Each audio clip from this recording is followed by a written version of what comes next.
Hi, my name is Adesewa. I'm from Nigeria and grew up in the United States. And this is the story of how I ended up in a contract marriage with one of the most ruthless billionaires in Korea. A marriage that was supposed to last only a year. But it changed everything. I trace the outline of my reflection with my finger. The plane hums around me, steady, indifferent, and I realize I'm flying away from everything I've ever known, everything I've ever loved. If I fail, my family will suffer, and if I succeed, I might still lose myself. I remember when I was home in the US, sitting cross-legged on the cold floor, textbooks and notes scattered around me. The lights flickered above. Sometimes they didn't come on at all because we couldn't always pay the electricity. When they did, their stuttering glow left long shadows and barely lit the pages. I scribbled furiously by that hesitant light, trying to make the darkness feel more bearable. From the kitchen came the faint smell of beans cooking, a reminder of the life we barely held together. Every scratch of my pen felt like a heartbeat of hope, a promise to keep going. My dad worked construction his whole life. My mom's a healthcare aide. He was always the strongest person I knew, until the day his harness gave out on the scaffolding. He didn't fall all the way, but when he hit the platform, his leg shattered. Now he walks with a cane. He limps everywhere he goes. We thought the company would help after that. Benefits, something. Instead, they blamed him, said it was his fault. My parents had to spend our savings just to sue them, just to get what he deserved after breaking his body for them. Watching him go through that, it broke me. The acceptance letter burned in my hands. I couldn't stop grinning. After everything we'd been through, this was it, my shot, my future. God will take care of you, Adesewa. Just go. Show them what you are made of. I had the support from my family. I packed my small suitcase, folding each piece of clothing carefully. Every item is a memory I'm leaving behind, my childhood, our laughter, the smell of rain on our street back home. Tuition was covered, but housing, food, not a single one. I was stepping into the unknown with nothing but determination and a family's hope riding on me. And I couldn't fail, not now, not ever. Welcome to South Korea. I had finally arrived in South Korea. My dorm room was waiting, empty, unfamiliar, but full of possibility. One day, I missed class. Not because I didn't care.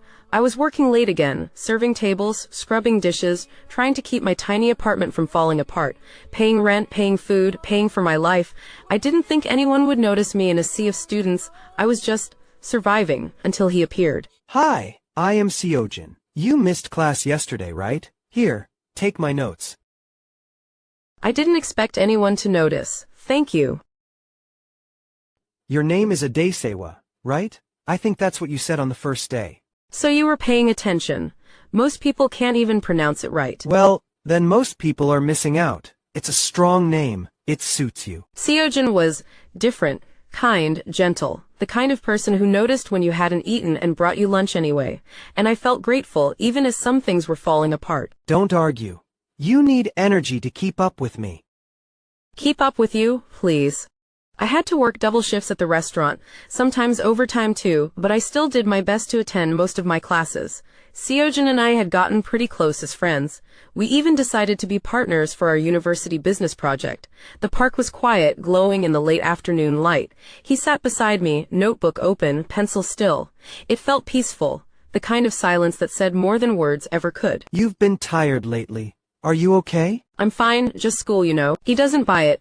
I see it in his eyes. His hand twitches like he wants to reach for mine, but curls into a fist instead. He always looked at me like he wanted to see through me. Like he knew there were things I wasn't saying. Adesewa. If there is anything wrong, you know you can tell me. I will take you to my home tomorrow so we can work on the project. The next day, I went to Seojin's house, thinking we'd just work on the project. I couldn't have been more wrong. The place was unreal, marble floors, crystal chandeliers, even the air felt expensive. I walked beside him, gripping my school bag like it could prove I belonged there. Sorry if this place feels too much. It's just home. We kept working on our project, our laptops balanced between us, the screen glowing faintly in the fading light. The air felt easy, comfortable. Then, footsteps slow, steady, authoritative. They stopped right behind us. I looked up and that's when I saw him, Seojin's brother. His presence alone was enough to make the air shift. He had just come from the office, carrying an air of confidence and authority. Seojin tensed slightly, but still went ahead and introduced us. This is Adesewa. And Adesewa, this is Jinwoo, my brother. Adesewa, interesting.